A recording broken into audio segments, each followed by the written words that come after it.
Hey, everybody. Welcome to another episode of Crimes, Killers, Cults, And beer. and Beer.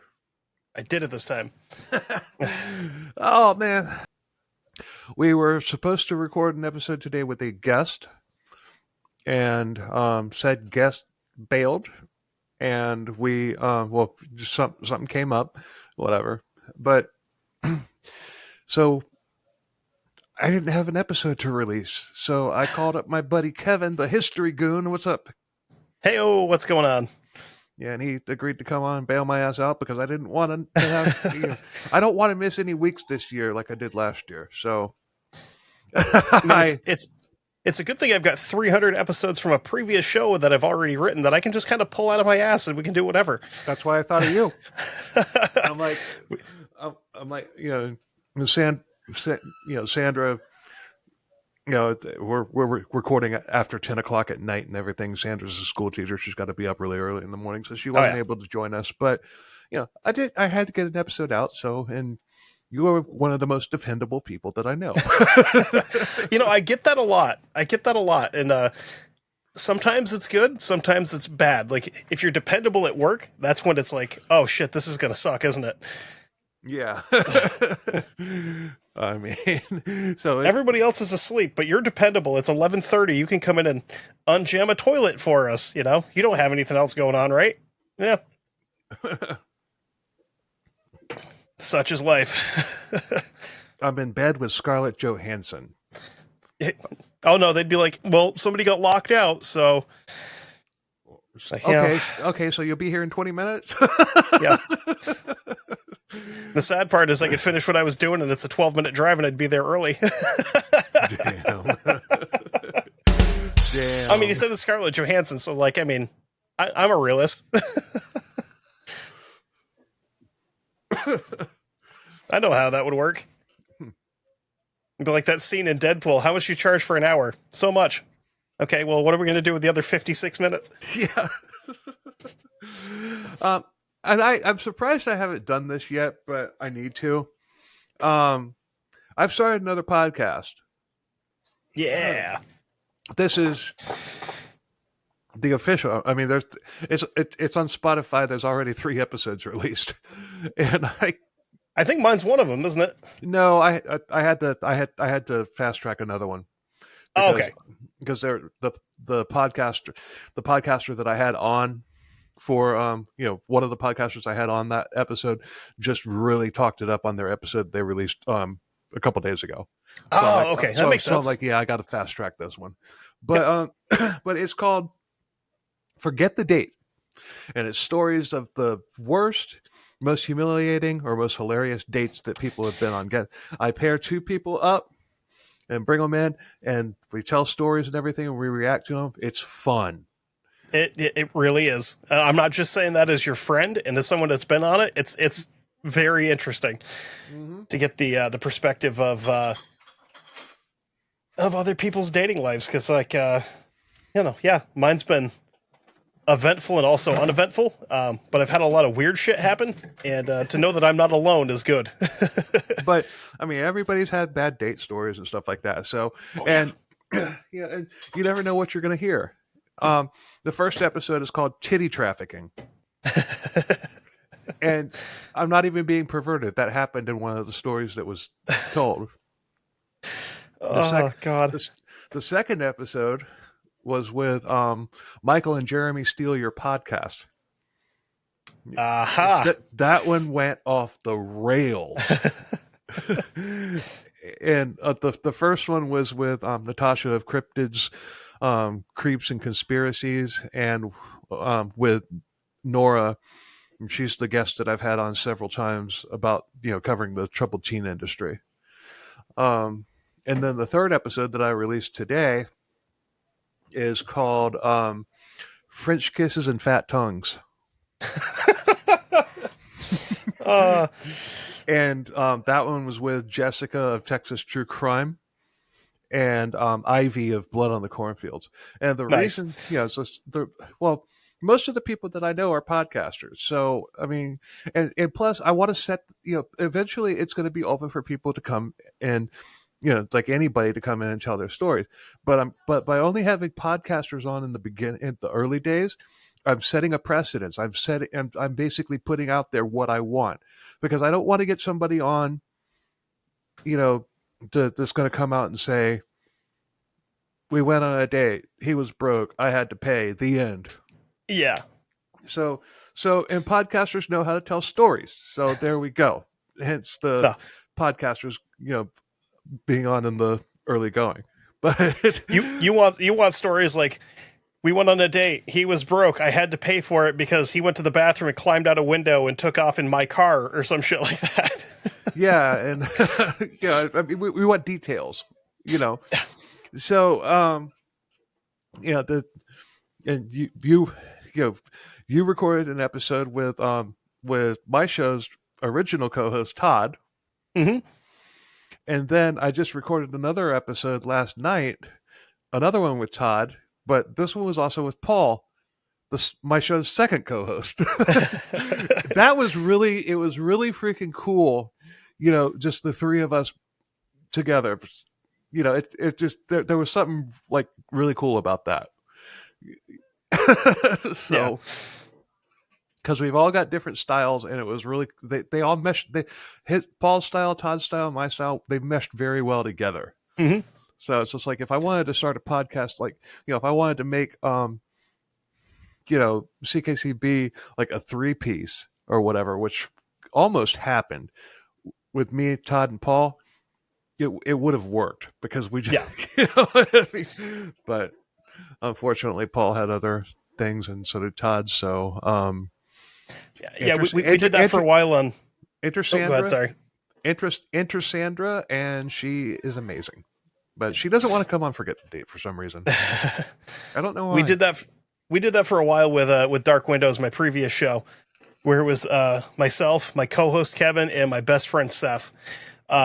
And eventually Seth left, doing he's doing dad stuff. His daughter at the time was like 3 or 4, so it was kind of really coming into that, like, they're a person now, and we're gonna go do family stuff. So I totally get that. Not mad at him at all about it. We still talk constantly. But it got to the point, man, where it was just me and Seth just busting Kevin's balls constantly, and you could tell he got really frustrated with it. Because, like, I've known Kevin since I was 6 years old, and then I met Seth working at GameStop when I was just out of high school, and we like immediately clicked and became best friends. And him and Kevin are like kind of like oil and water. Like, they got along fine, but they don't mix well. And me and Seth we fucking ragged on him so much. It was fun though. But if you want to, you definitely check out that podcast, and because it's fun. The 3 episodes that are out, they're all funny. They're all like great in their own way. But it is not a family show. I will put that out there. Definitely not a family show. But then again, neither is CKCB.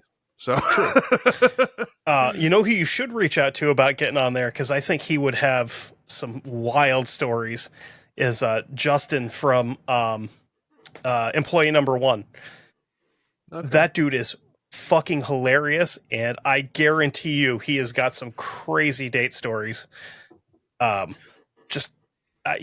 would put money on it that he's had some very interesting dates. Also, free plug for his show, because they're really good. It's they talk about industrial accidents and make fun of things. Okay, I just messaged you Employee Number 1 just because I don't have a pen and paper here, so I've got it so I don't forget it. But scheduled coming up, I have an episode coming up with Chris Long, and if you remember back in episode 53, he was the guy that basically took over CKCB. Oh, okay.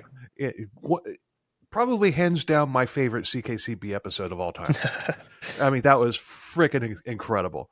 I've got one coming up with him. I haven't paired him up with anybody yet, but I'm working on it. Got Murder Matt from Murder Coaster coming up.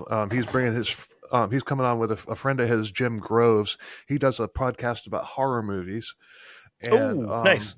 Yeah, and the two of them are going to come on together. That's just I don't, you know, my board fell off the wall, so it's behind me. So I can't tell you who else I have coming. Cause I'm not going to just like turn around and look behind me, because contrary to what it appears like on on the video, I am actually sitting in the dark. I say I don't see anything that looks like a board behind you. I see the backdrop and I see some stuff hanging next to it, but It's on the in a floor. speaker. It's underneath the backdrop. Ah, okay. That's why I can't see it. Because it fell, but I haven't put it back up yet. But anyway, yeah, definitely check that out. And if you want to be on it, if you want to tell your story, you don't have to be a podcaster. I'm just using podcasters to get it kicked Yep. off, because That's your network of people. exactly. So Yep. and so if it's forgetthedatepodcast@gmail.com, and just send that an email, and we'll get you squared away. I mean, we'll get you scheduled, and I'll get you paired up with somebody, or if you have somebody that you want to bring on with you, that's fine too. Just Hell yeah. it's a fun time. I mean, I have I think 4 more episodes booked at the moment. So I mean, I know the one that I was on with you and Todd. We talked for oh man, it had to be damn near 4 hours, and I know you only recorded about an hour and a half of it. And it's probably a good thing, because some of the shit that we were talking about beforehand would have probably got us in trouble. well, that's just Todd and me. I mean, it's like it would take us. We would hang out and talk when he was on the show. We would hang out and talk for probably 4 hours total, but only record like hour and a half to 2 hours of podcast and everything. The dynamic there. It freaking worked a lot. Most of the time. Then you mix my dumbass in as a third wheel, and it just kind of shit went off the rails pretty quick. You were having fun. I mean, I had a blast, man. That was fun as shit. At one point in time before we started, I realized I was the only one not wearing a black shirt. So I was like, oh, hold on. And I flipped my camera up and was like, switch my shirt quick. I'm like, there, now I feel better. I look like a dick sitting here in my red Buc-ee's shirt. Like, here we go. Black shirt. Which isn't hard to do, because I've got like 150 fucking t-shirts, and they're all either like plain black or just like black with goofy stuff on them. But having Todd and Paul on that episode was incredible. So I definitely, the only thing that would have made it better is if Sandra had been on that one too. But just have everybody. Big old round table. Yeah, and by the way, I'm pretty sure in the near future, Todd and Paul both will be coming back as guests from time to time. Nice. So it's good that I'm still friends with him. It was great to see Paul again. I mean, because I hadn't talked to him in months, but it was awesome. And Paul's also going to be on a collab episode that's upcoming that you're also going to be on. Yep. But more details about that as the time goes, draws nearer. So, I gotta get my ass in gear for that. So anyway, damn, that's long digression to start the show off with. But hey, I had to, because I launched another podcast. So. Exactly. It wasn't a digression. It was taking care of business. It's right. Different. Exactly. Different. So, and by the way, everybody, I am so sorry about last week's episode with David Berg and the Children of God. I had the worst case of the ums that I've ever had since doing this show. And I edited a lot of them out. There's a lot more. There were a lot more than what you hear on the episode. But I missed a bunch too. Yeah, I just don't have time to go. The episode is already released. The damage has been done. I mean, the content on that episode is good. The delivery's good. The story's good. The interaction between Sandra and I is good. But every other word is I don't know what the hell happened, and I'm formally apologizing right now. Don't beat yourself up too bad. I'm guilty of it too. Like I've got to the point when I'm editing, I can like look forward a little bit in the audio wave. I know what the waveform looks like. Yeah, and you go, that's an Yeah. that's an that's an I mean, I say from time to time and everything, but yeah, it's not irritating. It's irritating in that episode. And like I said, I cut out a bunch. I missed a bunch too. And I used to think that I did that a bunch because I'm dumb, and it turns out it's not. It's your, I guess it's your brain trying to formulate the rest of a sentence as you're trying to get it out. Well, what had happened, and I mean, I know what happened, but we got off to a late start when we recorded it, and that was my fault. You know, I wasn't ready. And um, Sandra had plans for later that afternoon. Mhm. So I was trying to talk fast to get through it quickly. Oh yeah, that's the worst.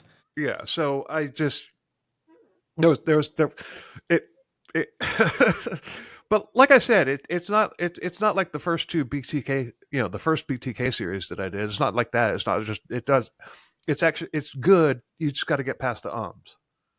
If it makes you feel any better, I recorded an entire episode Wednesday night. I went to edit it Thursday. I made it about 10 minutes in. I went, meh, I don't like this, and I deleted it, so I have to redo it. I've done that before. I was like, oh shit. And it's a good topic. It was just like, I just don't like how this is coming out, and I don't think I can fix it. And I think if I were to keep going, I'm going to lose people on it. And they're going to go, oh, this is the delivery's shit. I'm like, yeah, it was. Yeah. It was bad. Well, the delivery on the episode was good. So it's like, I'm not, it's not a, it's not, that's not the issue. The issue is, and I hope I'm not jinxing myself for this episode, but luckily I'm not narrating this episode.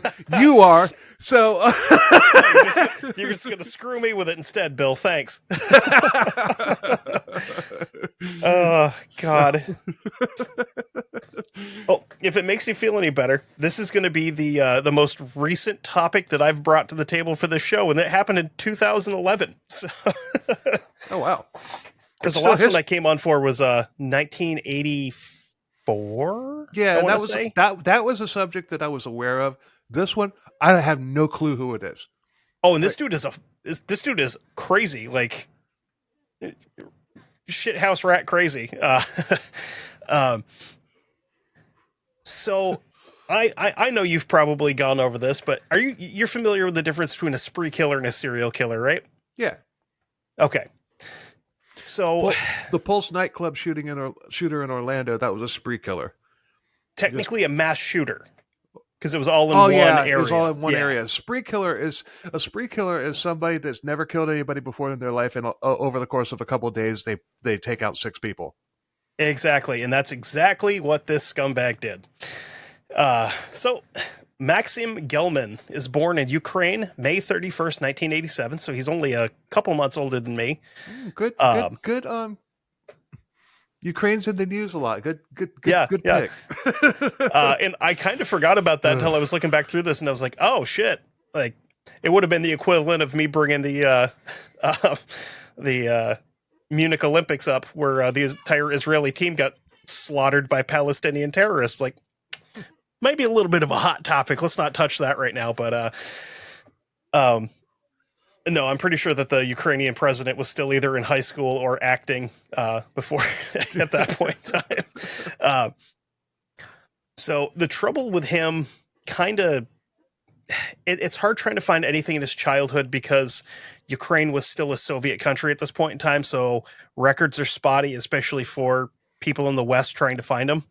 Right. What we know of him is in 1992, him and his stepfather immigrate from Ukraine with his mother, Svetlana, joining them 2 years later in 1994. To the United States? Sure. Yep.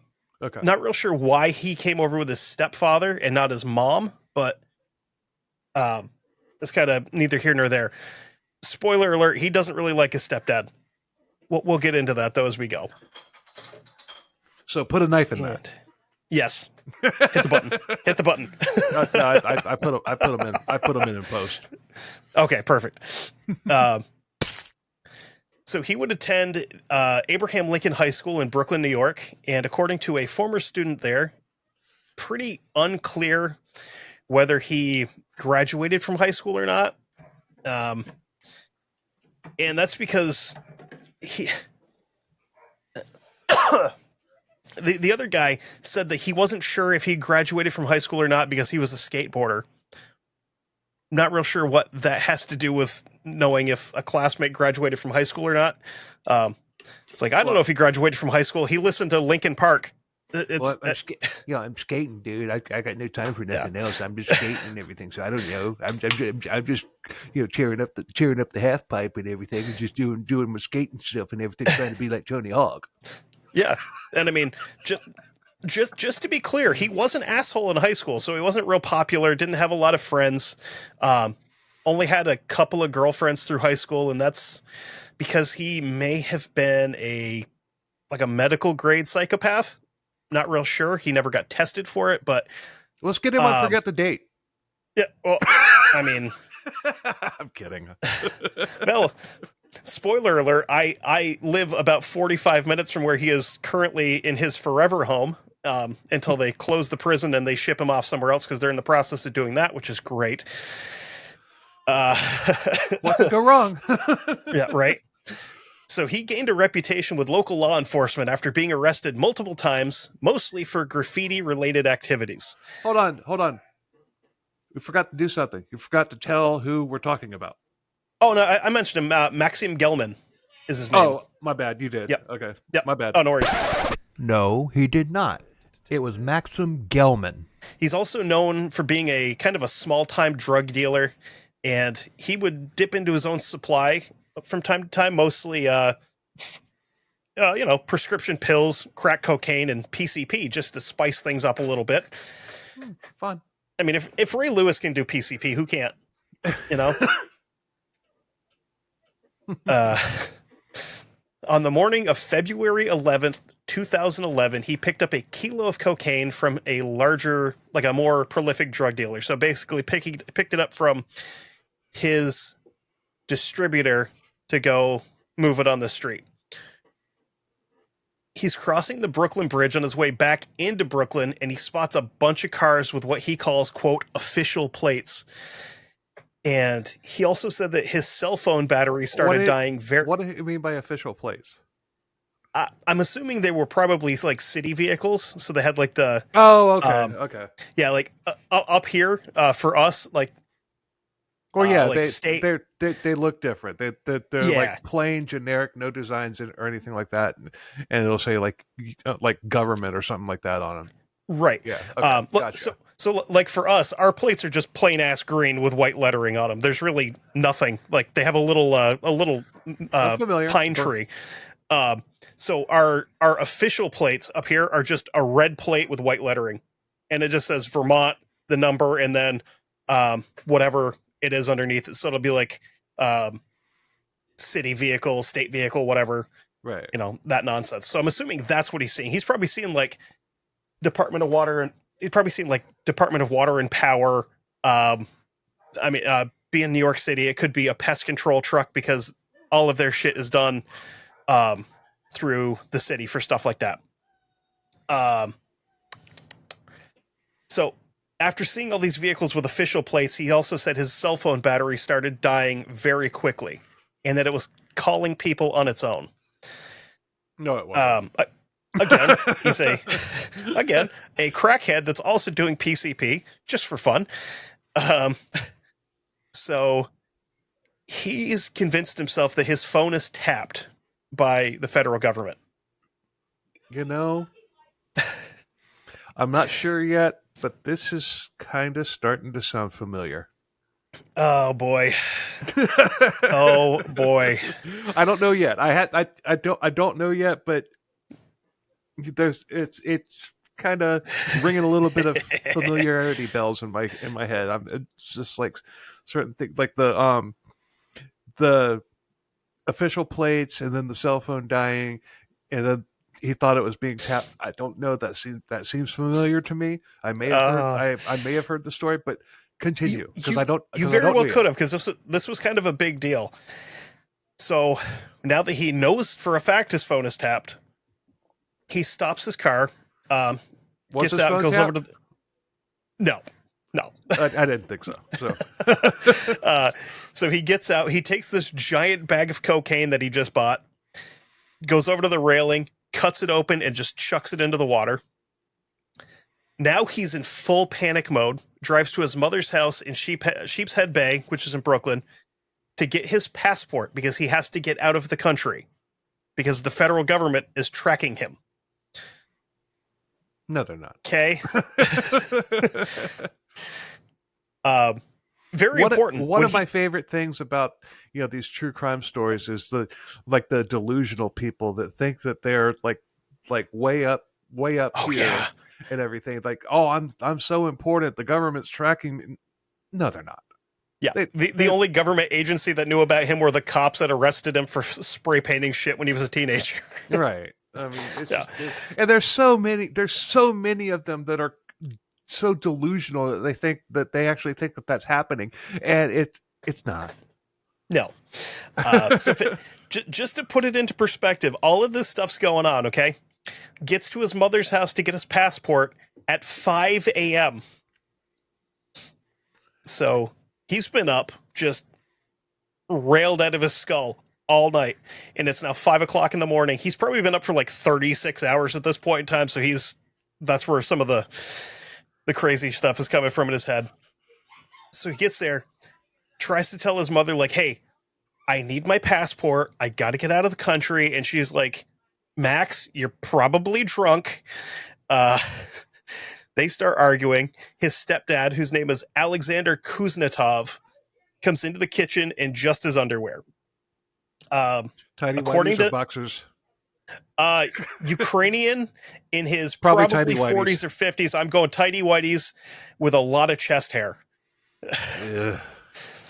Maybe a wife beater, but he said it was just his underwear.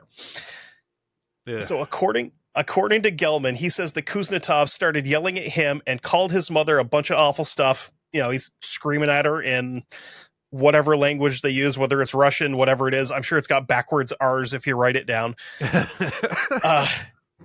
So again, him and his stepdad never got along, and he also claims that his stepdad was an abusive drunk, which, I mean, maybe, who knows?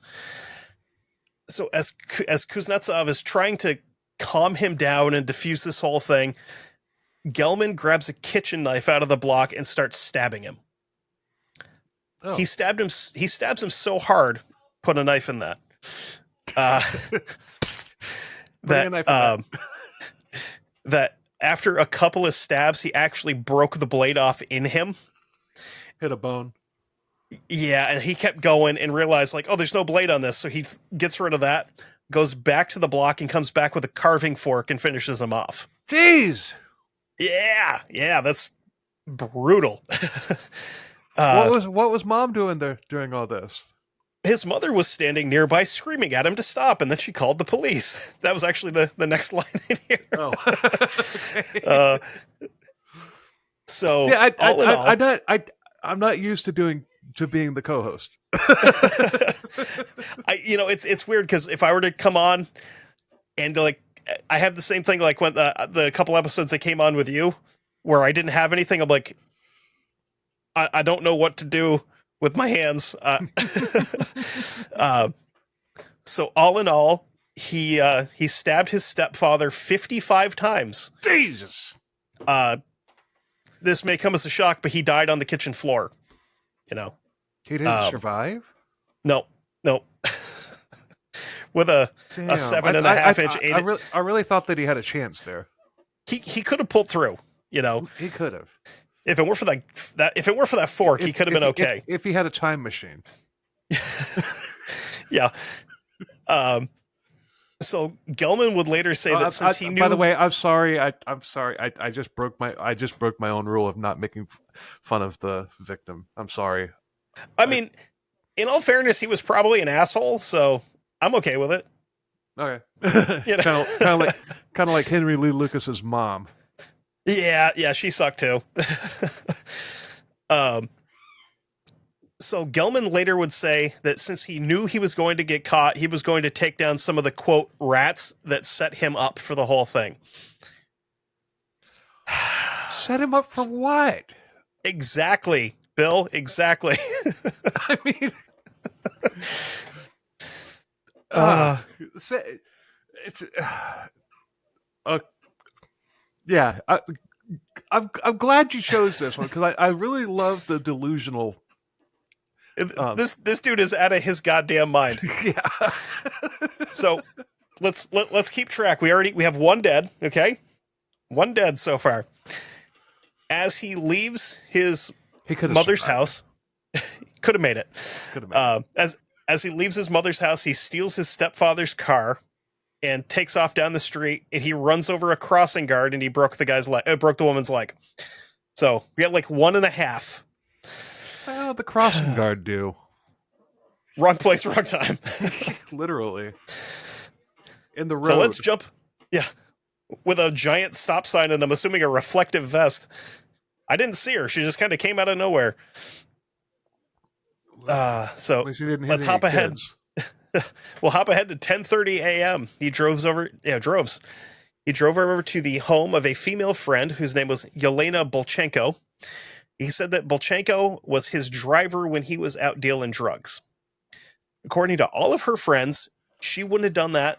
And she also didn't know how to drive, didn't have her driver's license, stuff like that. So again, who are we going to believe? The maniac that's about to do all this stuff or the soon-to-be victim of said maniac and her friends? And this one's bad. He knocks on the door of the house. Yelena's mother, Anna, opens the door and invites him in because she knew him. She's like, he's a weird guy, but he's an okay kid. She invited him in. So, excuse me. As soon as he gets in, he starts asking about Yelena. He's like, where does she work? What time's she going to be home? All this stuff. And Anna's a little concerned for her daughter. And she's basically tells him, like, Max, you got to go. You can't stay here. You're being weird. You got to leave. And by the way, I'm still not sure if I've heard this before. I'm not there yet. The further we get, you may recognize some more details with it. Yeah, probably. I mean, the first bit of it did, kind of ring familiar, but I'm not sure. Everything you're telling me now, I'm not, I'm not sure. But whatever. Let the suspense grow. So he decides he's not leaving this woman's house until he gets the answers that he wants from her. She goes into the kitchen. I'm assuming to go to the phone to call the police to be like, hey, there's a psychopath in my house. He follows her into the kitchen and again, muscle memory. Knife block. This seems like a great idea. Grabs a bunch of knives and the largest one that he got, grabs a bunch of knives, sets them all down except for the largest one he could get. I'm assuming another butcher's knife because it said it's a very large knife. And he starts stabbing this little old woman. As he's standing there stabbing her, he keeps asking, where is she? Where is she? Where is she? And if you stop stabbing me, I might be able to tell you, you idiot. Right? Ow. She's ow. Ow. Stop. Ow. So from what he said in an interview afterwards, she never told him where she was, which shocking. Seriously, why would she? Exactly.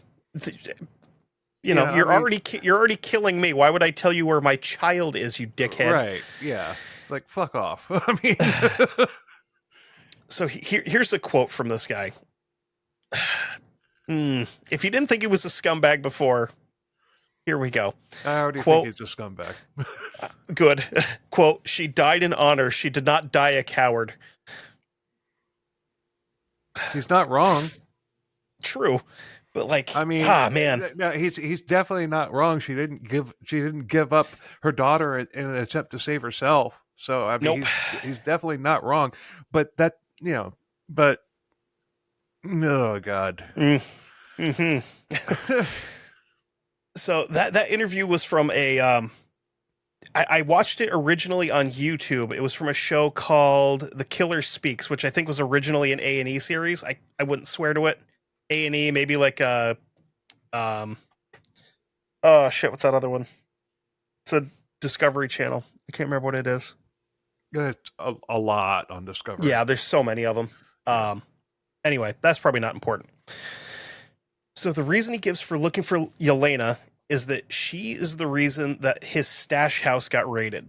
And he claims that she was either an undercover DEA agent or that she told the DEA where his stash house was. No, she didn't, and no, she didn't. No, and no, she wasn't. Yeah. This part is kind of fun just because of the weird details that he remembers. After killing Anna Bolchenko, he went to McDonald's and got a strawberry shake and a 10-piece chicken nugget. I don't know if he sprung for the fries and made it a meal, or if he just got the strawberry shake and the nuggets. Don't know if he got sauce or if he dipped the nuggets in the shake. I have to say something. I mean, him going and getting the nuggets and everything. I swear, every time I have nuggets, I'm tired 30 minutes later. So, from nuggets from McDonald's. So I think there's something, something kind of like a turkey and everything that just has some sort of a depressive enzyme or whatever the hell it is in it that just kind of makes you, like after Thanksgiving, after you eat a bunch of turkey, you're just like, it's all the tryptophan and Ambien that they cook it in. Yeah. They cook it in Ambien. It wouldn't surprise me. I mean, it got to the point to where I stopped getting nuggets when I was driving because it's just like, they make me sleepy. And let's be real, they're a pain in the ass to eat while you're trying to drive. Well, I don't, especially if you got sauce. I don't dip. I don't dip them. I just sprinkle some salt on them and just eat them. Just raw dog them? Yep. Damn, dude. But, well, I don't like their hot sauce. I don't like McDonald's hot sauce, and I don't like the way they taste with ketchup. And some of I don't like mayonnaise. I don't like ranch dressing. I don't like It's just like so. It's basically all I can do is raw dog them, as you put it. See, I'm a sweet and sour guy. That's my go-to with McDonald's. Oh man. They've got probably the best sweet and sour sauce out there, but that's just my take as a fat man. I am one of the world's most pickiest eaters. Oh man, yeah, nah. As long as it doesn't have like whole tomatoes on it, I'll eat it. And it's not even that I don't like tomatoes; it's the texture that throws me off. So that's where I got a problem with those. Oh, I love tomatoes. All right. So several hours later, I'll eat a tomato like an apple. I'll do that with potatoes. Like when we had when I was growing up, we had. I have never heard that before in my entire life. Dude. Growing up, we had like a little garden out in the back. I'd go out and like yank a potato out of the ground, wipe the dirt off of it, and just and crunch into it and eat it. It same with cucumbers, right through the skin. Doesn't bother me. I swear to God, I was born in the wrong century. Like I should have been a fucking peasant farmer in England somewhere, or Scotland or whatever. I mean, that would explain some of it. You would have starved to death at some point, though. Oh yeah, or died with a pitchfork in my hand fighting for a king. Right. Grab your fork, asshole. There's Vikings coming. Hashtag. Hashtag. I don't want to, me lord. It's just a flesh wound. Oh yeah. Is there some giant Norwegian man eating your face? Oh God. Speaking of terrible shit. So several hours later, as Yelena returned home, she got a phone call from her friend saying that Max had killed his stepfather. So she then rushed home and found her mother dead in the house. She calls 911 and reports it. Shortly after this, her boyfriend, Gerard Honig, gets a call saying that Yelena's mother's been killed. Not sure if it's from her or if it's from a friend. If she was like... anybody out there that has ever had to make a phone call to say, hey, so-and-so has passed away, that's a rough phone call to make. I couldn't imagine if it was a parent that had just been butchered. I would imagine that would probably be a little bit rougher than, hey, Nana died. She was 170 years old. Right. So he freaks out rushes over to her house. As she's waiting outside the house for emergency services to arrive, Max decides to drive back by the house again just to see. Speaking of fat tongues, decides, he decides to drive back by the house again just to see if she had made it home yet. He sees her sitting outside on the phone. He gets out of the car, walks up to her, and then she starts yelling at him. He approaches her. She runs to a neighbor for help. He runs towards her and the neighbor, and he's just swinging the same knife that he killed her mother with. Ends up hitting the neighbor with it and like slashing through his coat.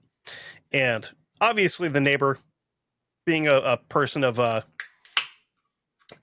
normal intelligence, went fuck this and ran off because he just had a knife swung at him. I was hoping she would make it. Yeah. Unfortunately, he got a hold of her and he stabbed her 11 times with that same kitchen knife. Knife's probably pretty dull by now. And he's not done with her yet. Oh, God. As she falls to the ground, a witness stated that she, quote, laid face down on the ground as he stood over her, pulled her head up by the hair, and cut her throat. Paramedics said that her throat was cut so deeply that it almost severed her head. So he's in a mood, and he went deep, like ISIS in the desert cutting somebody's head off deep. Yeah. What was this guy's name? Maksim Gelman, Maksim is the first name. Gelman, Gelman.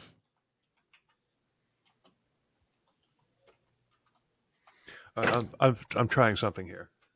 And there's a picture of this asshole that you'll see if you like image search him, where he's in court in his orange jumpsuit with just this dumb grin on his face, and his lawyer's like sitting there behind him, like pinching the bridge of his nose, like, I can't believe I have to represent this animal, kind of thing.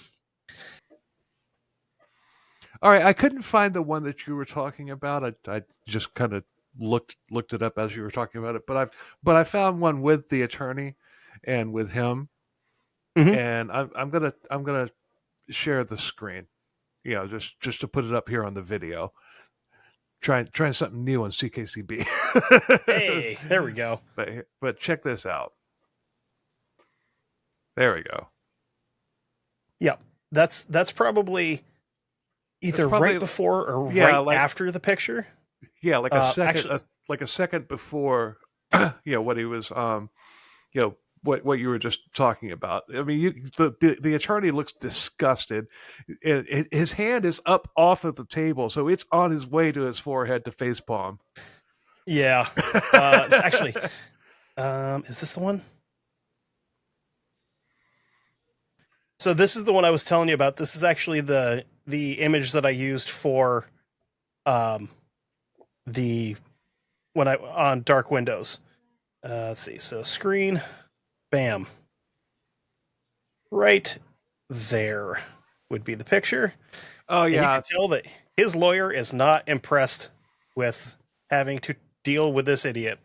Yeah, that was literally, the one I showed was literally seconds before that. Yeah. Either right before or right after, one of the two, but it's pretty damn close either way.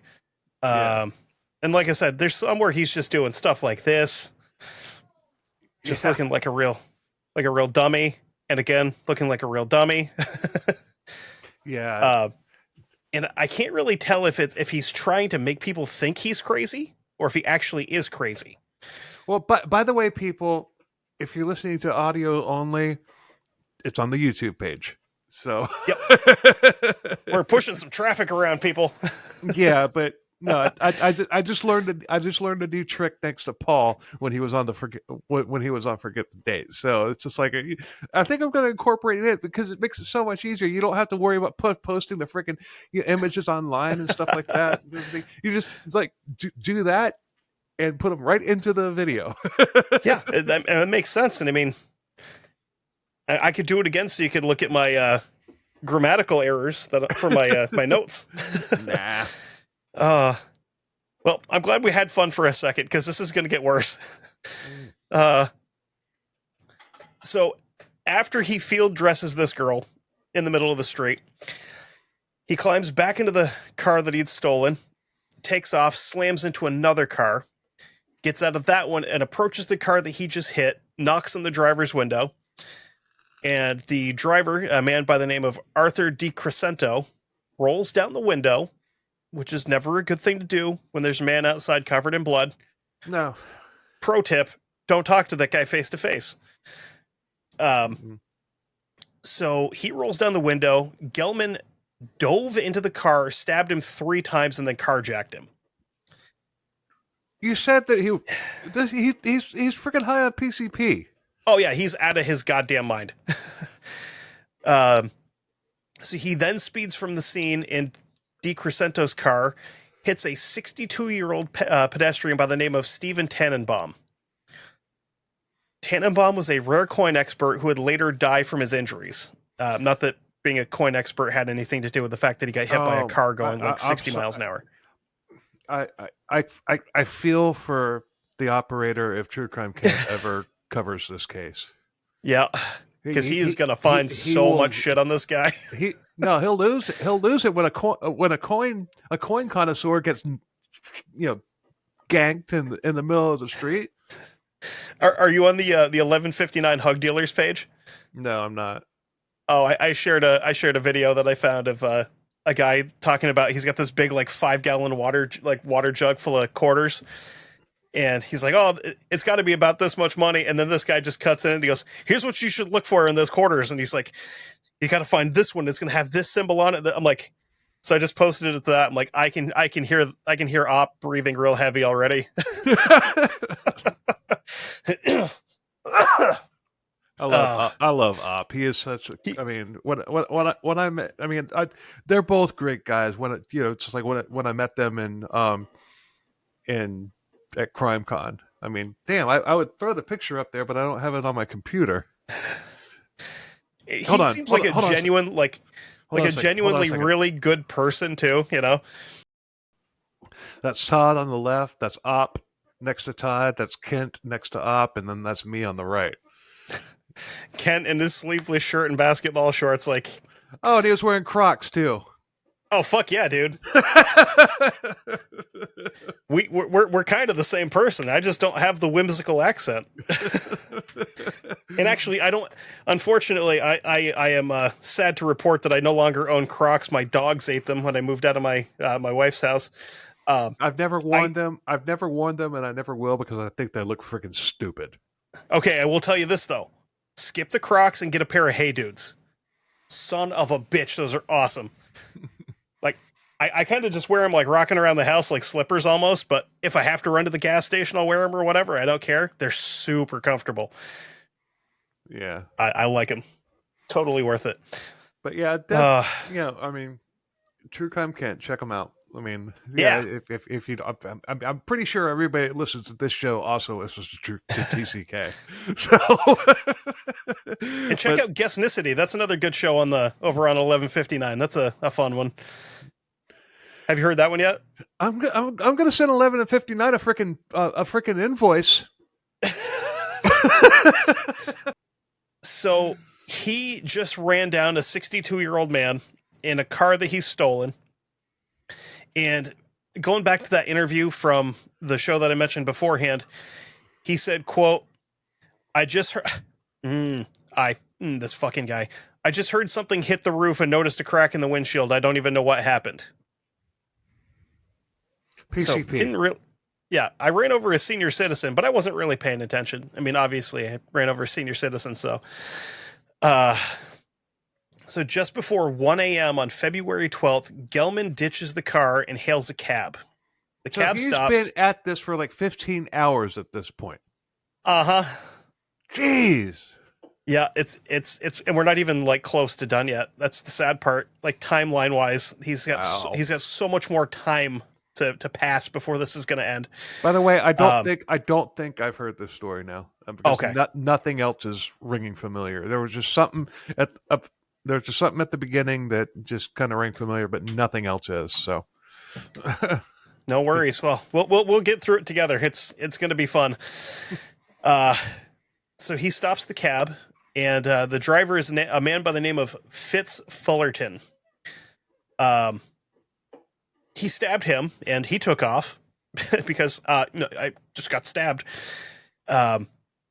He then runs over to a car that he didn't realize someone was in until he got there. Gentleman's name is Sheldon Pottinger. He's waiting for his wife to get out of work. He climbs into the car and stabs him 3 times in the hand. Doesn't know this guy. Doesn't know this guy. Nope. Don't know him from Adam. Stabbed him 3 times in the hand. Shoves him out of the car. Well, I'm sorry. He steals the car with him still in it. And as the vehicle reaches speeds upwards of 70 miles an hour, our buddy Sheldon makes the decision that I'm probably going to die in this car, so I may as well take a chance of jumping out of it. And he does exactly that. He jumps out at 70 miles an hour, and Gelman in the interview again said, quote, "I just seen this guy roll out of the car. He did a bunch of front flips and stuff. It was crazy." He didn't make it. Oh, no, he survived. Oh, good. Yep, he made it. There was the same scenario happened on an episode, a serial killer that we covered. I think it was William Reese, where a woman just did the same thing, out on interstate, just jumped out. William Reese is part of the Texas killing fields. He's one of the few people that actually was part of that actually got caught.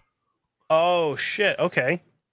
It's a really good episode. I don't know what episode number it was, but it's William Reese. So, okay. I'll have to hunt that down. Yeah. Also, plugging your own show on your show. That's not a bad idea. I do. Yeah.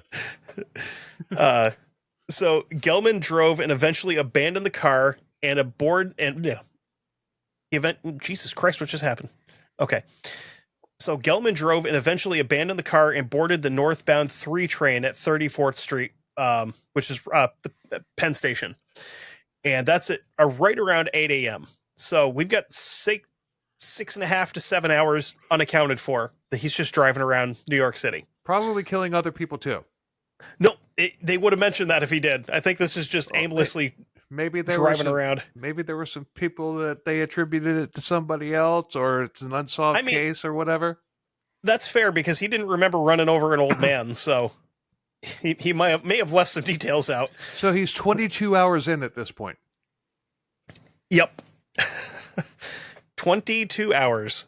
Yeah, I remember that you said it was around 10 o'clock in the morning when it started. Yeah.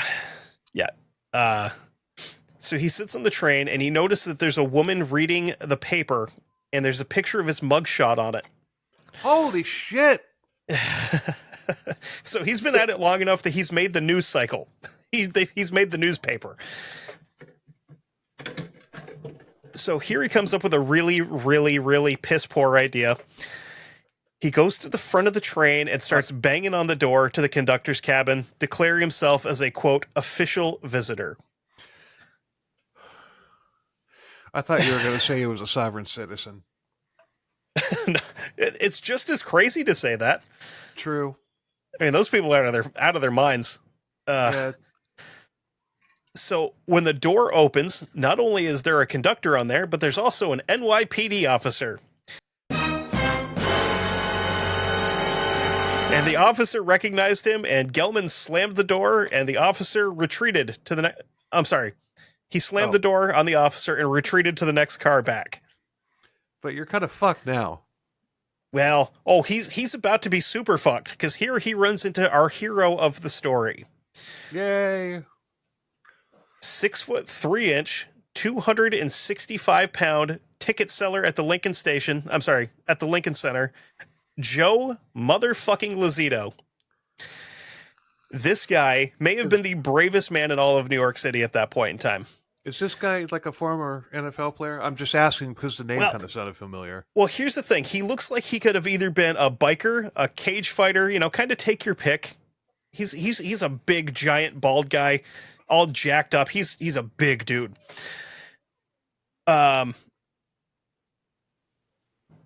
So Gelman stepped into the car and he makes eye contact with Lozito and points at him with a knife and says, I'm thinking Lyle Alzado. That's Nope. So he makes eye contact with Lozito and he points the knife at him and says, "You're gonna die." And our friend Joe disagreed with him. He recalled in an interview, quote, "When he pulled that knife from his coat, It was like slow motion. At this point in time, Lizito launches his bulk at him. Like, he comes up out of his seat, all in one motion from his seat on top of him, trying to take him down. Here's another quote. I tried to shoot in low to get his leg, but I hit him too high and caught him around the waist. This is on a moving train with a bunch of innocent bystanders in there. Yes. Wow. And a guy with a knife and a brain full of PCP and cocaine. So he brought a knife to a gunfight. He brought a knife to a bad son of a bitch fight is what he did. When Lizito hit him, Gelman started hitting him in the back of the head. Another quote from Joe. He hit me in the back of the head. I could hear him grunting every time he swung. I didn't realize it at the time, but Gelman had stabbed me in the head 3 times. After wrestling around on the after wrestling around on the floor for what I'd reckon felt like an eternity, I got up. Lizito gets on top of Gelman and starts slamming his head into the floor until he drops the knife. After Lizito beats the piss out of him, the police officers come face to face with him, and they decide to arrest him at this point. I don't have a problem with the police. Break his legs, stop the train, put him in front of it, and fucking run him over. I don't have a problem with the police. Are there bad cops? Yes, but there's also bad fast food workers and bad car salesmen, shit like that. No, I mean, whatever you're about to tell me, it's justified because, like you said, he was already out on the on the newspaper and everything. Everybody knew who he was and what he had done up until the point to where it was published. So right. I mean, they just they're just. I mean, at this point, anything that happens is pretty much justified, especially because he's still trying to kill people at this point. It's just correct. So, I mean, it's basically at this point, it's suicide by cop. Well, unfortunately, he doesn't die. But I think... Yeah, I just realized that because I remembered you telling me that he was still in prison. But still, it's just like everything that he's done, if they had used lethal force, it would have been justified. Oh, 1,000%. If he came through here and shot him in the head 1,000 times and dumped an entire magazine into his face, reloaded, and dumped another one into him, I don't have a problem with that. Right. What I have a problem with, my problem lies with the fact that when the officer came face to face with him in the conductor's box, he recognized him. When he left, he didn't go after him. He let a regular citizen handle this guy, essentially. So, I mean, I get it. The regular citizen wants to do it. He's a big, burly motherfucker that could take this guy down and did. Right. I mean, but granted, at the same time, he got injured. He got stabbed a couple times, but still, it's just, I mean, it's just, this guy's a freaking hero. This the employee. No, he was just a regular dude riding the train. He didn't work for the train at all. Oh, I thought you were talking about okay. I thought you were talking about the big huge guy or whatever. Oh, yeah, no, the big guy that took him down was just headed to work. He worked selling tickets. Whoa. Oh, my timer. Whoops, hold on here. Well, I'm in the dark now, it's fine. I forgot that I've got a timer set for my light. That's the second time that this has happened when you've been on the show. That's true, and it fucking freaked me out. I'm like, my power went out, but my computer's on. What the hell's going on here? But the fact that this cop has a baton, a taser, and a handgun, and just was like, not my problem, and let somebody else handle it, that's where I have a problem with this particular situation. I don't think that's the way it went down. We'll get there. We'll get there because there's a court case. Oh, the civilian sued? Yep. Okay. All right. Continue. Oh, man. So this is this I'm glad you picked this one. I really am. Fucked up story, right? It is. So at the time that Joe Lozito smashes his head into the ground into the floor of this train,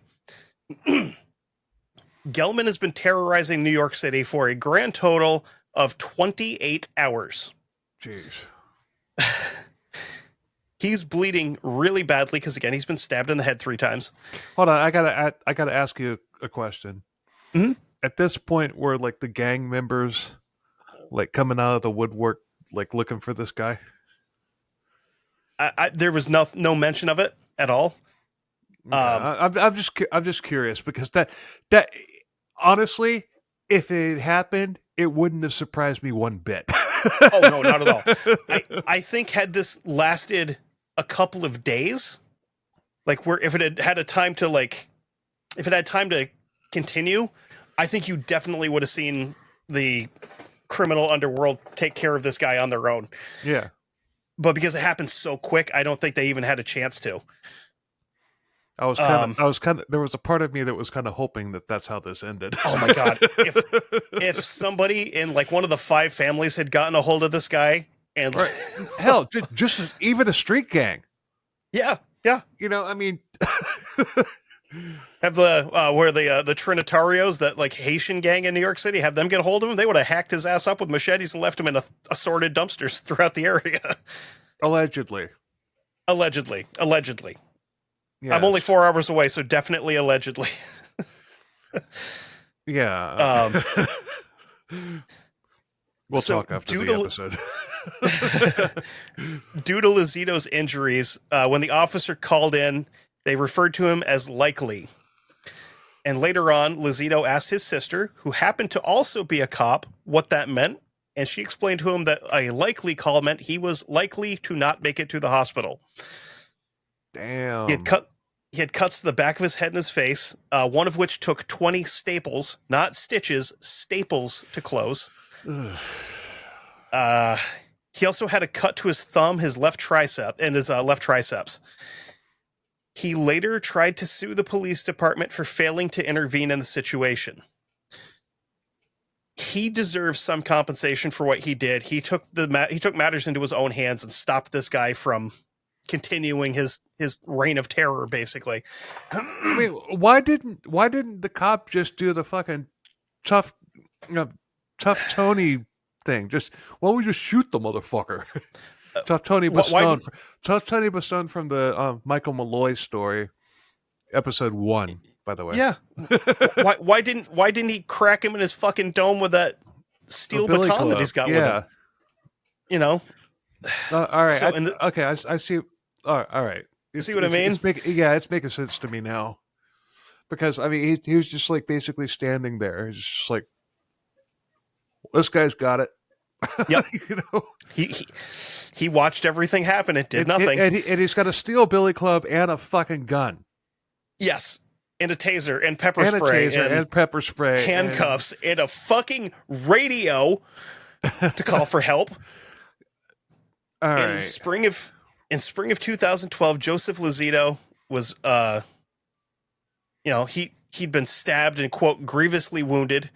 He sues the police for negligence and failing to render assistance to him as he was being attacked. Lozito told reporters that he decided to file the lawsuit after allegedly learning from a grand jury member that NYPD officer Terrence Howell testified that he hid from Gelman before and while Lozito was being attacked because Howell thought Gelman had a gun. He had a gun. Yep.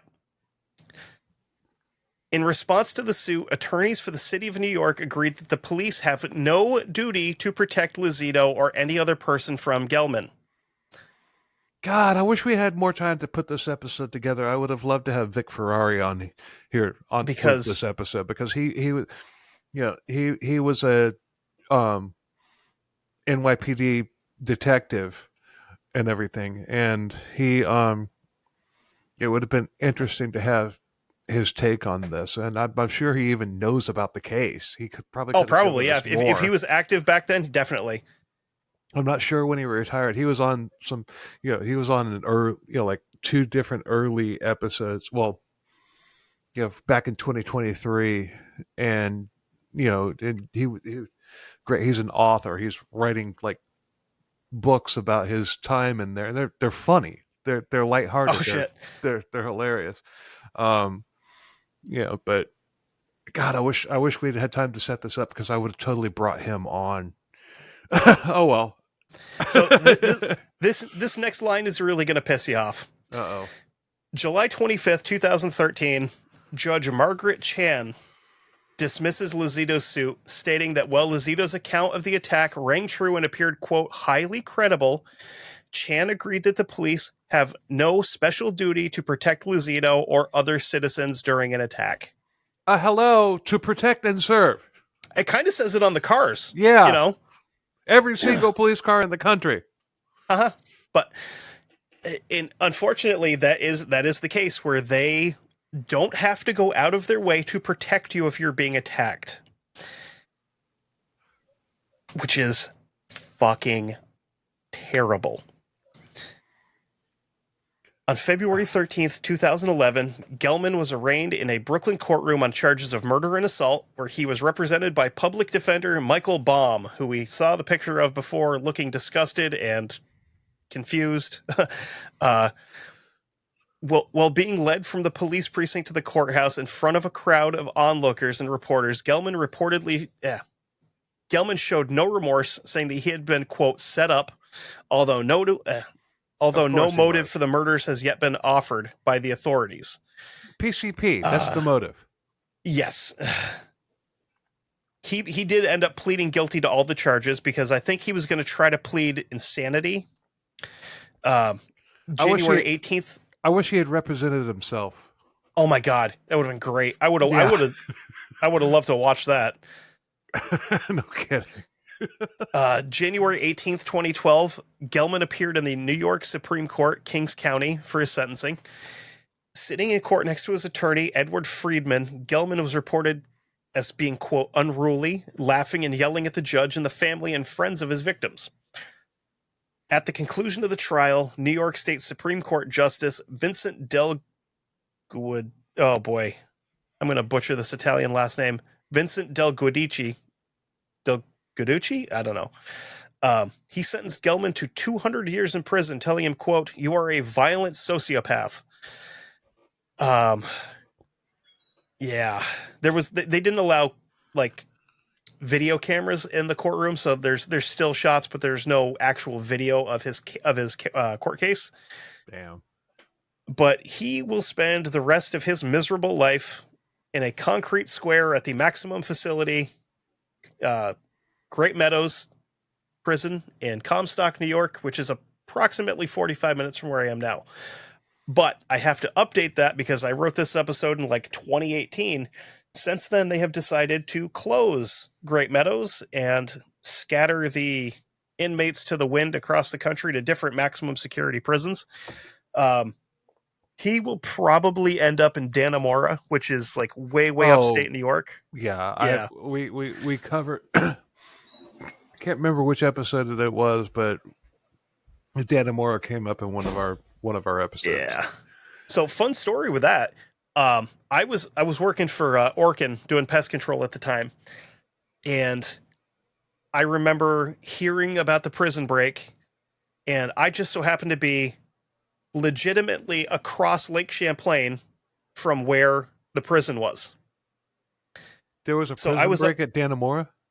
Yeah, there was a couple of guys that broke out. They had help from a female guard.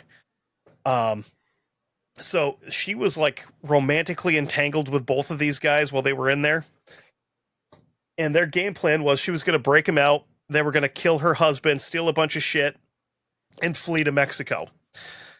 One of them ended up getting captured, and the other one they killed in like a bunch of state police. I think the Dannemora episode that we covered, I think that was Panzeram.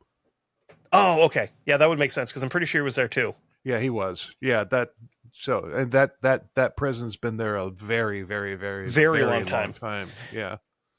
So they caught one of the guys, and the state police and a bunch of like local law enforcement cornered the other one in the woods and killed him.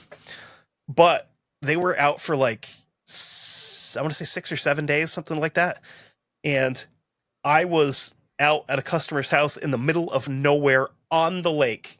Like, I'm going around the outside of the guy's house, and my boss calls me, and he goes, "Hey, so you know about the prison break?" I'm like, "Yeah, everybody does, you know?" And he's like, you may want to be careful. He's like, "I just pinged your phone. I know where you're at." And they have a spotting of them directly across the lake, like in the town directly across from there. I'm like, "Oh, cool." Yay! So I asked him, I was like, "I know that I'm not supposed to carry a handgun with me while I'm at work, but if I was. And he goes, "Don't finish that sentence. I will forget that this conversation happened." Like, hell yeah, dude. You defend yourself. I had my Glock 19 tucked in my jacket, like stuffed under the seat of my truck, and I was like, because I knew I was headed up that way, and I'm like, there's no fucking way. There's no way that I'm going to let some scumbag kill me in the woods. But yeah, so yeah, he's never getting out of jail, which is good. Yeah, that's fucking, what a wild fucking story, man. Yeah. Yeah, I hadn't heard that one. I mean, the first part of it, I like, as you were talking, I'm trying to like rack my brain. It's like, what rang familiar to me, and I still can't figure it out. You know, about the plates and whatever it was. I mean, I still can't figure it out. What rang familiar? It was just whatever. It was just something random or whatever. I've listened to so many freaking podcasts. You know, I mean, no, thanks for bringing that. Bringing that story. I mean, you helped me out in a pinch because I mean I'm not ahead at the moment. So no worries. When the episode that we had planned, kind of, fizzled, I was just like, I don't want any gaps. So, no, once again, and honestly, you and I fucking work well together. We do. So I'm thinking that maybe like once every month or two or whatever, we should do, like, maybe I should go on History Goon with you, maybe tell you a story. We can figure something out. Yeah, because I mean, listeners, let us know what you think. I mean, do you want to see more with me and Kevin here? I mean, and I'm sure Kevin would love to be on with Sandra as well, but the episodes that Kevin has been on is, because Sandra wasn't able to be there. So there is one episode that I'm definitely going to have you on because you had me on for it already on your show. I know which one you're talking about. Which one's that? Attack of the Dead Men. Uh-huh. But the thing is, the way I'm going to work that episode is it's not going to be just that. That's going to be a footnote in the episode. Because there's another Sabaton song involving that. Yeah, I know. And I if you go back and listen to the episode, I did the same thing.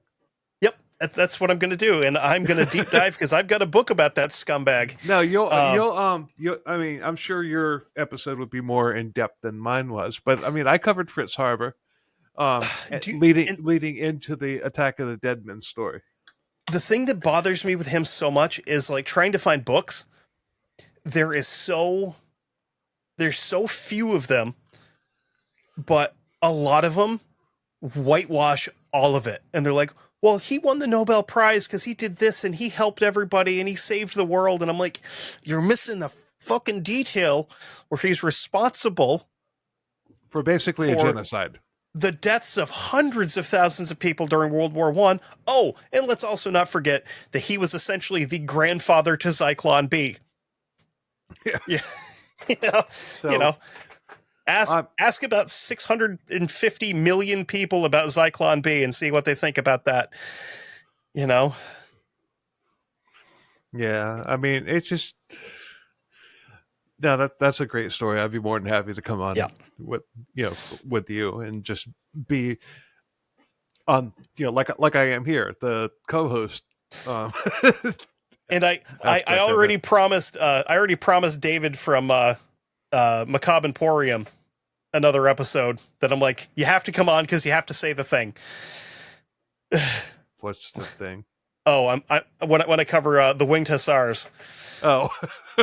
because like I knew, like, he explained to me that he was listening to the episode when I released it for Dark Windows, and I knew exactly where he was because I got a message and it's all capitals and it just says coming down the mountainside, and I'm like, he made it to that part. Or I had to break people's hearts and go, man, it wasn't that dramatic, because they didn't just come flying down off the mountainside like in Lord of the Rings when the Rohirrim show up and fucking smoke all the orcs on horseback. No, they had to kind of like pick their way down the hill because it was rocky and shitty and stuff. But then they they hit the gas.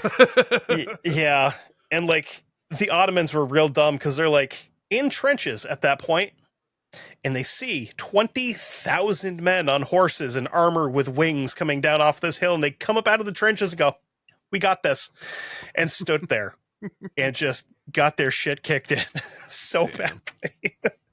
That is the largest cavalry charge in the history of the world. That's even worse. That's even worse than the hey God, well, I'm not going to be on that episode, so screw it. But but that's even worse than the freaking the English back in like the 16 and 1700s, where it's just like, all right, you shoot our guys, then we shoot your guys. That's even worse than that. I mean, it's just like, it's just, I'm sorry. If I was on there, it's just like, I take my shot, I'm dropping to the fucking ground. Yep. And I probably would have been court-martialed for it too. You want to hear some wild stories? Is look into the French during the beginning of World War I, where a lot of the French officers who were officers because their fathers were officers during Waterloo wore their fathers' uniforms into combat, like red pants, blue jacket, white gloves, hat, all that shit. And they would get into the trenches, and they were not expecting trench warfare to be trench warfare. And they would come up out and stand there and go get them, and get shot in the teeth with a machine gun, because that's how war works now.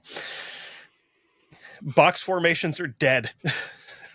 Yeah, it's just that's just so freaking stupid. And the crazy thing about it was the way that formation worked. Like, we stand still, you shoot at us. You stand still, we shoot at you. They would only do that 3 or 4 times, then it would break out into all out warfare, like hand-to-hand combat and shit. Why not just do the hand-to-hand combat shit? Exactly. I mean, I'm sorry. It's just that. Oh my God. Yeah, the military lack of intelligence there. I mean, it's just, it just, yeah, let's just siphon off like, several hundred of our soldiers just because, before we actually start the real fight. Yeah. Stand here and don't move while a 30-pound cannonball comes flying at you and hits you in the chest, because you're not allowed to move. Oh yeah. I mean, it's just like, we were talking about a time machine earlier. It's just like, send me back to one of those fucking war things, with like a shitload of ammunition. I'll just drop down in front of the side that I'm on and just start going. I mean, all right, that's our folly. That's our folly. Yeah, I mean, all right, take that. I just killed your entire army with a machine gun. Yeah, go back to like the Revolutionary War with a lever action rifle. You don't even have to be super high tech, just a lever action, and you're gonna fucking kill everybody. Yeah. It only holds 7 rounds, but they're going as fast as you can work the lever, Hell, not even that. Go there with a fucking 9mm. Yeah, go back with a handgun. Yeah, a 9mm and a duffel bag full of fucking clips. I cast fireball. Fuck you. It's like bang, bang, bang, bang, bang, bang, bang, bang, bang. And then they burn you at the stake for being a witch. Yeah. A witch. Actually, if you want to see something interesting, I don't know if you're into like video games at all or not. I don't have the time. When you get a second, hop on YouTube and look up a trailer for a game called Kingmaker. It's a special forces guy that gets pulled back in time to like medieval England. Are you fucking kidding me? You have all of your gear with you. Are you fucking kidding me? You can open the portal and call for reinforcements and bring helicopters in. So you could just have like a fucking Apache flying in and hitting dudes on horseback with Hellfire missiles. My freaking jaw is on the floor because it's just like, it's just like I'm a writer. I have a lot of ideas flowing through my head. I have actually envisioned that scenario of like damn it, somebody beat me to it. Fuck. I've got one in my head that I'm going to start working on because I have to, every once in a while, I'll get like a wild hair across my ass to write a story because I'm like, I can write a book. Yeah, it's easy, right? No, it's not. No, I know. I have 2 in the works right now, and it's just, but that's going to change. That's going to change. I'm going to have a lot more time coming very soon. Yep. So that's good though. Yes. And like, I'm like, I got to get this out because I want to do like Indiana Jones meets Band of Brothers, and then you mix in supernatural shit and the Cthulhu mythos. Okay. Yeah, I'm like, I could do this. I could do this. I could make this really good. I want to do it. And, just have to have time to write a book and produce Cthulhu, la la la la la la la la, Cthulhu. By the way, I've got to have time to work 40 hours a week, produce an episode of a show once a week, write a book, and be a dad. It's easy. And I can do that, I'll sleep when I'm dead. Oh, damn. Oh, man. Anyway, yeah. Thanks for listening, everybody. Appreciate the hell out of it. Thanks, Kevin, for bailing me out this week.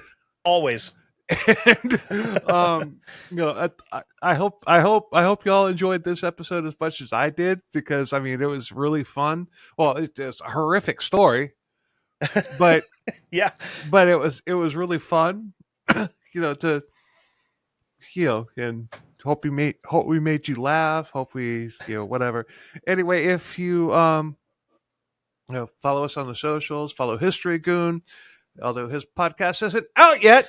Not yet. We're working on it. I have to build a backlog. I know. This is but I do have a Facebook page. You can go on Facebook and go to History Goon Podcast and go look at all the stupid history related memes that me and my friends share. Yeah, and we'll I'll link that in the episode notes, just like I did before. But you need to freaking get that podcast. I'm trying, man. If I hadn't had the flu for the last 2 weeks, I would have had them done. But I was like, this has been like the first few days where I've actually felt decent, because like I got that norovirus that was going around, and then I was back to work for about a week feeling okay, and then the next thing I know, I'm like, oh, I'm gonna die. So yeah, the joys of working with the elderly. Well, I'm just, it's just like, forget the date's only on Spotify right now, and it's just because I haven't had time to like do what I need to do to get to the other platforms and everything. And let's be real. Let's tell the people, like, we'll pull back the curtain and show you how the sausage is made as podcasters. Doing anything with Apple sucks. It does. And unfortunately, you have to, because that's where like 70 to 80% of the audience is on Apple. Yeah, our audience is the majority of it is Apple. The second is Spotify. Yep. Yeah, So. I will never own another Apple product personally. I don't like them. I don't like how any of their stuff works. It drives me nuts. Yeah, it's a cult. It is. Just like Jeep drivers with their stupid rubber ducks. There, I said it. Hot take. Oh man. God. Anyway, no offense to Apple users and everything. It's just all offense to Jeep drivers. Hey, I'm pretty sure I have listeners that are Jeep drivers. So you know No, what? I'm kidding. You keep your Just rubber duckies. I love driving by one and seeing like 30 fucking rubber duckies on the dashboard of a Jeep. I I love will it. say this. I used to work as a service advisor at a Jeep dealership. What drives me nuts is when people will buy a Wrangler and treat it like a luxury vehicle. Yeah. Don't. Just go beat the shit out of it. It's a Jeep Yeah, Wrangler. That's what that's they're what it's supposed to. made That's what they're for. made for. Yeah. Yeah. It's not a Grand Cherokee, like where you're not supposed to take it off pavement. It's a Wrangler. Beat the shit out of it, please. But what kills me is, I read the article that you sent me about how the rubber ducky thing came to pass. But it's only Wranglers. But I see Yes. people with fucking Cherokees with Yes. rubber duckies on their dashboard and Uh-huh. everything. It's just like you're doing it wrong. I've got a compass. I can put ducks in it. No, the fuck you can't. Stop it. Yeah. No, it's only for the Wranglers. God, I hope every time you get out of that thing, you step in a puddle. Yeah. Take the damn ducks out. And you know what? I'm just gonna really condense it, because I'm sure that there's people listening that see that and wonder what the hell it is. So I'm just gonna say, back in 2020, there was this woman in Canada, and it's actually a pretty cool story of how it originated. It But is. there was this woman in Canada who had a Jeep Wrangler, and she saw another Jeep Wrangler, and she just, it was during COVID, and she got this idea. She's just like, I'm just going to start leaving rubber duckies on Jeep Wranglers, and that's literally how it started. It caught on. Yep. And it's really freaking amazing how that happened. I don't know if you. I don't know if you ever saw the. It's just it's just stupid. There is a picture floating around where some guy apparently had enough of it, and it's we'll put a warning out on it if you ever find the picture. He found a dead duck and stuck it through the door handle of the guy's Jeep because he didn't have a rubber duck, so he put a actual dead duck on his Jeep. That's horrible. It's hilarious, but it's also horrible. It's fucked up but funny, kind of like if you've ever seen somebody tie like a get well soon balloon to a dead animal on the side of the road. Yeah.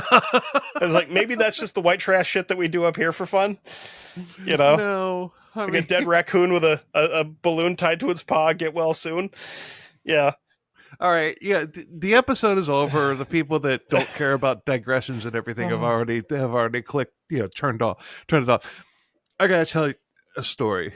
I was coming back from Miami yesterday on the turnpike, and I get to this spot on the turnpike where it's just swampland, woods. There's nothing there yet. But Yet being the key word. yeah, there will be at some point. There's probably already architects developing land there. Whatever. Just get the. We're full. Florida is full. But I get to this traffic jam, and I'm like, okay, I check Google Google Maps and everything. Okay, it's not long. I'll be here 2, 3, 4 minutes or whatever. So I'm going up, and everybody, the people in the left lane are merging into the right. It's only 4 lanes, 2 on each side at this point. So yeah, obviously, if it's the turnpike, you've only got 4 lanes, 2 in each way. Mm-hmm. Yeah, you're in the middle of nowhere. Welcome to the Vermont highway system. It's 2 lanes each way. Oh, believe me, I know. I've driven through there. But welcome to nowhere. But so I'm getting closer and everything, and I start to realize I see a cop car on the shoulder, and I see another cop car in the left lane. But I don't see any freaking, I don't see any wrecked vehicles. I'm like, okay, what? At that point, I'm thinking, it's like, oh my God, there's a dead body. Yeah. I mean, somebody was trying to cross the road and got like splattered or something. That's what I'm thinking. And why, I don't know, whatever. It's Florida. I mean, yeah. So I get, finally I get up and I see something in between the two cop cars. I see something. It's definitely a body. oh God. So I go, I creep forward and all that stuff. I get even closer. It's not. It is a body, but it's not a human body. It's a fucking alligator. Oh, it's a dinosaur on the road.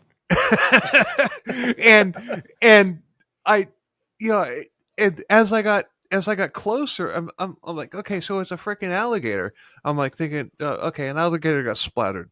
Why are we stopping traffic for this? But as I finally got up to it, this alligator's alive, Just chilling in the road. uninjured, just chilling right there on the shoulder, and and the cops were sitting, the cops were, like basically protecting it from getting hurt, and they probably had a trapper on the way to come get it and everything, Right. and that gator that night probably wound up at Gatorland, but still, it's just like I'd never seen that before. I'm just like, it's a fucking gator.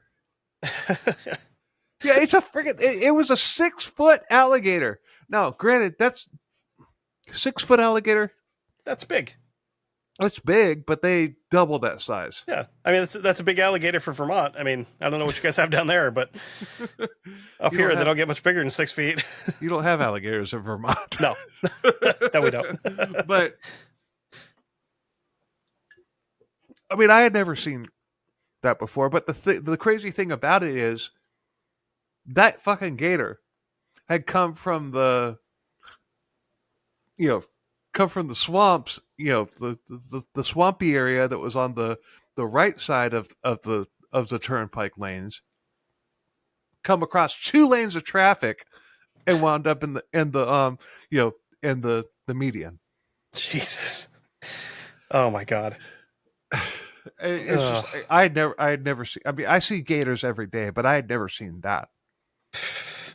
Yeah, it's just like, but really what happened, I think, is just like once the gator started getting close to the road, people started slowing down, and Yeah. then once it like inched into the road, they stopped, because if you hit a 6-foot gator going at highway speeds, it's gonna fuck up your car. Yeah, I mean, I could almost see it like flipping you. Could be if you hit it the right way. I mean, I've hit raccoons and come off the ground in a car before. I mean, it was a Honda Accord, but I hit it at about 40 miles an hour, and I felt the front end come up, like front wheels come up off the ground. And we're doing like, damn, we're doing 70 plus. Yeah, and it's just like, I never see it. The gator's just sitting there chilling. Yeah, I'm gator. Gator just chilling, just doing its thing. Yeah, I mean, there was no blood. There was no blood trail. I mean, the gator hadn't gotten hit by anybody. It was just chilling. Just I'm a gator, just doing gator stuff. Yep, sunbathing and shit. Sunbathing, and I really wanted to pick up my phone and get a video, because I would have sent it to OMG, it's Wix. But I'm a truck driver, and if a cop had seen me, creeping by at like 3-5 miles an hour or whatever, see me like videotaping or whatever, he would have just looked at me, pointed, and said, "Pull over." Uh-huh. And then they would have radioed somebody else in, "Hey, come get this guy. He was on his cell phone." The semi truck driver. Get the DMV cops out there. Yeah. So I wanted to so fucking bad, but I'm sure Wix will get his hands on that video at some point. I'm sure of it. I'm sure people have sent it to him, because I mean, anyway. Thanks for listening, everybody. Like, share, subscribe, leave a comment, 5-star rating, all the stuff. All that. If you like us, tell a friend. If you hate us, tell an enemy. And until next week, check out History Goon as well. And I'll tell you what, next time I come on, just to spice things up, I might actually do something history instead of crime. All right. Because the two that I've brought to the table have both been, I'm like, oh, I'm going on the crime show. I've done crimes. Let's do a crimes. Yeah. And until next week, later. Bye.